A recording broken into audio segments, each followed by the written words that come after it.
Hello, অনেকদিন পর একটা ভিডিও নিয়ে এসেছি। সেটা হচ্ছে গিয়ে যে কী টপিকে ভিডিও, একটা ফেস প্যাক। ওকে, আমি যে ফেস প্যাকটা ইউজ করি মানে অনেকে তোমরা জিজ্ঞাসা করেছো যে তোমার স্কিনটা তো গ্লোই কী করে। আগের তুলনায় অনেক ভালো আছে। সেটা কেন, কী কী জিনিস ব্যবহার করি, কোনো প্রোডাক্ট না বা কোনো প্রোডাক্টের কথা আমি বলবো না। আমি যেগুলো ব্যবহার করি সেগুলো বাড়িতেই সবার থাকে, ঠিক আছে। তো প্রথম হচ্ছে কি বেসন, এটা আমি আলাদা করে এই কৌটোর মধ্যে ভরে রেখেছি। এটা কিন্তু রান্নার কাজে ব্যবহার করা না। ওকে, সেকেন্ড হচ্ছে গিয়ে এই চালের গুঁড়ো। আমি প্রথমে চালটাকে একদিন ভালো করে ভিজিয়ে শুকিয়ে নিয়ে তবে এটাকে আমি বেটেছি, ঠিক আছে, শিলে বেটেছি। আর সেকেন্ড হচ্ছে গিয়ে মায়ের রান্নার হলুদ, ঠিক আছে। এখান থেকে 1 চিমটি একটুখানি লাগবে, একদম 1 চিমটি, সামান্য। বেশি দিলে মুখ হলুদ হয়ে যাবে, মনে হবে জন্ডিসের রুগী। ওকে, সেকেন্ড যেটা একদম মাস্ট দরকার, টক দই।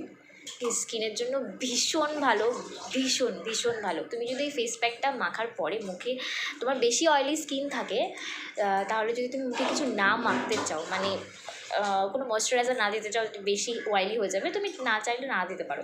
আমি তো নর্মালি দিই না, কারণ এখন যা গরম, মুখ এত পরিমাণে ঘেমে যায় আর প্লাস এত অয়েলি হয়ে যায় যে আমি এইসব ফেস প্যাক দেওয়ার পরে আর কিছু অ্যাপ্লাই করি না, শুধু টোনার দিয়ে ছেড়ে দিই। ওকে, আমার এখানে না পেস্টটা বানানো হয়ে গেছে, ঠিক আছে। আমি এর মধ্যে দিয়েছি, এটার মধ্যে যে চামচটা আছে সেটার 1 চামচ বেসন দিয়েছি, আর ওটার সমানে একটু কম আমি চালের গুঁড়ো দিয়েছি। আর হচ্ছে কি এখান থেকে আমি 1 চামচ টক দই দিয়েছি, আর 1 চিমটি হলুদ দিয়ে আমি এই পেস্টটা বানিয়েছি। তোমরা চাইলে এতে কফিও অ্যাড করতে পারো, হলুদটা স্কিপ করে দিয়ে। কিন্তু বিষয় হচ্ছে যে আমি আজকে কফিটা নেই, শেষ হয়ে গেছে, ওর জন্য আমি আজকে হলুদ দিয়ে এটা বানিয়েছি। এবার হচ্ছে কি মুখে মাখতে হবে, কিন্তু ভিডিওটা অনেক বড় হয়ে গেছে, এটা আমি রিলসে আপলোড করতে পারবো না। তো আমি এখন কী করবো, রিলসে আমি আপলোড করতে পারবো, আমি এখন এটা দিয়ে মুখে মাখবো। এটা হচ্ছে কি 8 নম্বর ব্রাশ, ঠিক আছে। কিসের ব্রাশ আমি জানি না, এটা বাবার কাছে ছিল, আমি বাবার কাছ থেকে ঝেপে দিয়েছি।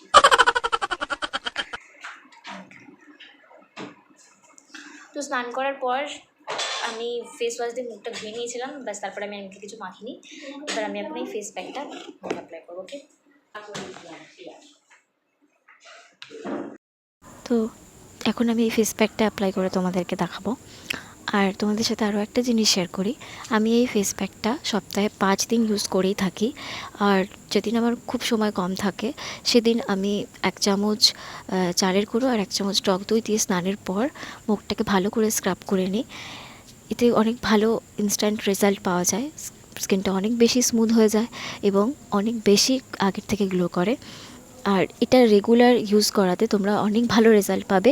তোমরা 1 সপ্তাহ ইউজ করে দেখো, অনেক ভালো রেজাল্ট পাবে। এবং যাদের ছোট ছোট বাম্পের সমস্যা আছে, মানে পিম্পলসের মতো ছোট ছোট দানা হয় কপালে, তারপর হচ্ছে গালে, এগুলো আস্তে আস্তে রিমুভ হয়ে যাবে। এবং যদি কারোর পিম্পলসের দাগ থেকে থাকে তাহলে সেটাও আস্তে আস্তে রিমুভ হয়ে যাবে এবং স্কিনের মানে টেক্সচারটার অনেক বেশি ইমপ্রুভমেন্ট তোমরা মানে লক্ষ্য করতে পারবে।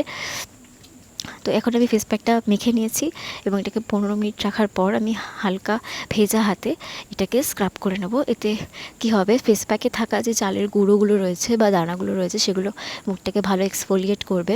আলাদা করে এগুলো ইউজ করলে আলাদা করে ফেস ওয়াশ বা স্ক্রাবের কোনো প্রয়োজন পড়ে না, যেগুলোতে অনেক বেশি হার্মফুল কেমিক্যালস থাকে। তো আমার মতে হোম ইনগ্রিডিয়েন্টস এগুলো ইউজ করা অনেক বেটার।